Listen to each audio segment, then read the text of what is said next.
여러분 안녕하세요. 우리 지난 시간까지는 어휘의 체계라고 해서 단어가 그 뿌리가 어떤가에 따라서 고유어, 한자어, 외래어 세 가지로 구분해서 어떤 특징이 있는지 공부를 했어요. 자, 오늘부터는요. 어휘의 양상이 어떠한가에 대해서 공부를 할 건데 지역 방언에 대해서 좀 더 구체적으로 공부를 해보도록 할게요.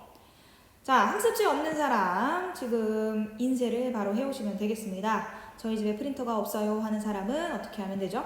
그죠? 국어 공책을 준비해 주시면 돼요. 친구들 중에 혹시 연습장이나 아니면 빈 종이 아무 데다가 그냥 필기를 대충 했던 친구들이 있으면 지금부터라도 국어 공책을 준비해서 맨 앞에 국어 공책이라고 쓰고 필기를 열심히 해주시기 바랍니다. 우리 학교 나오게 되면요.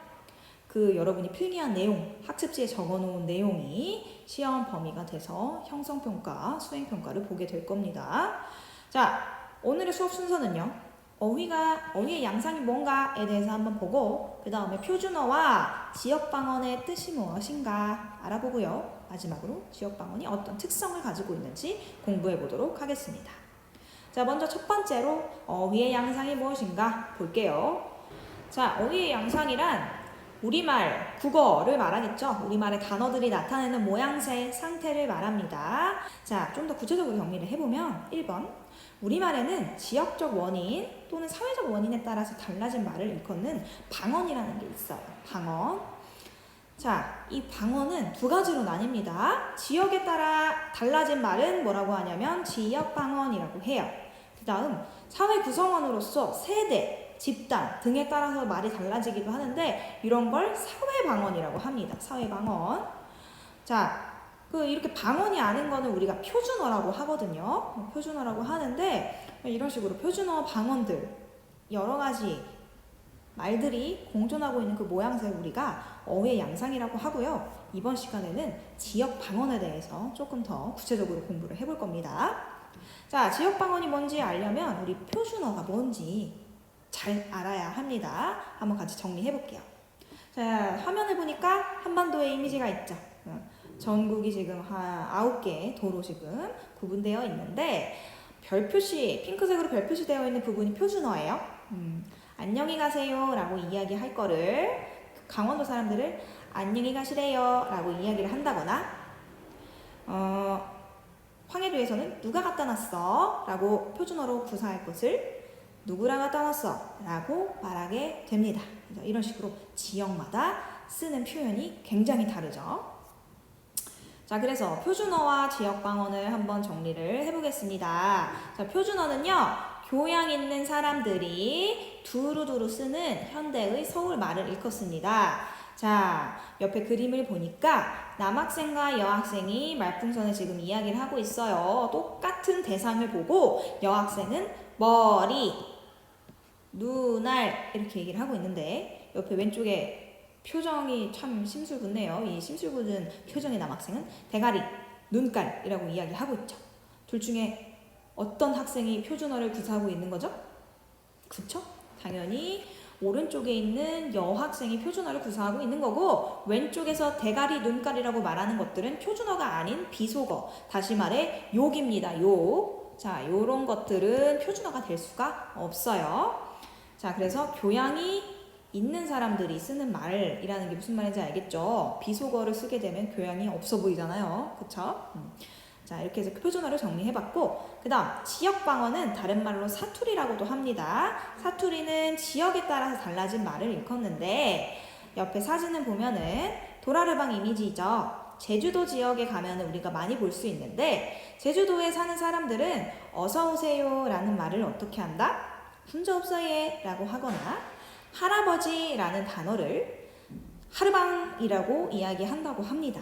이런 식으로 지역마다 똑같은 대상, 똑같은 의미인데 표현법이 사용하는 어휘가 좀 달라지죠. 이런 걸 우리가 사투리라고 한다.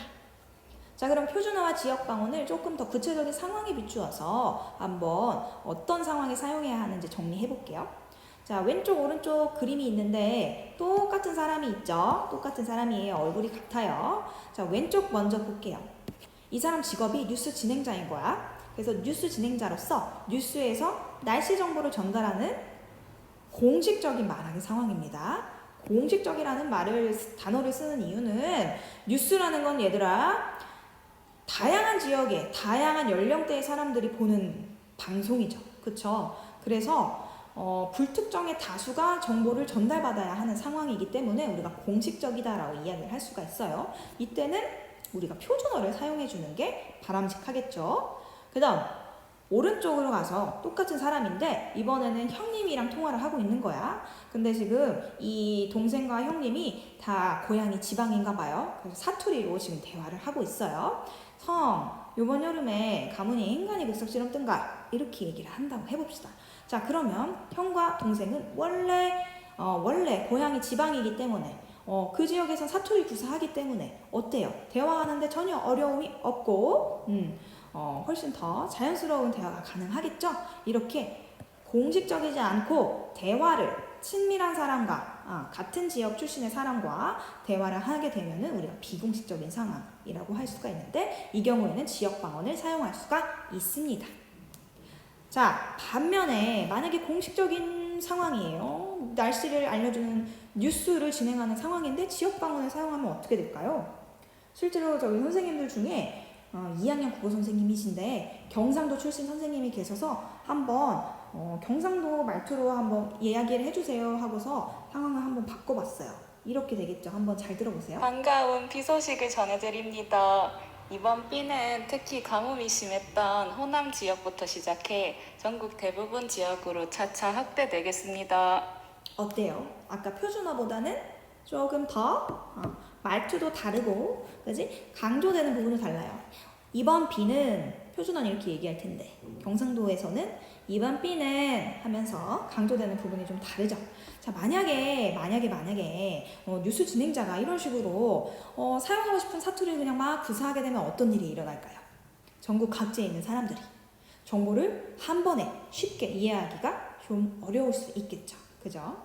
그 다음 오른쪽 가서 만약에 형님이랑 대화하는 상황이야. 둘이 사투리를 다 구사할 수가 있고 고향이 막 전라도, 경상도 막 이래요. 근데 굳이 표준어를 사용하게 되면 형님, 이번 여름철에 가뭄이 굉장히 극심했죠.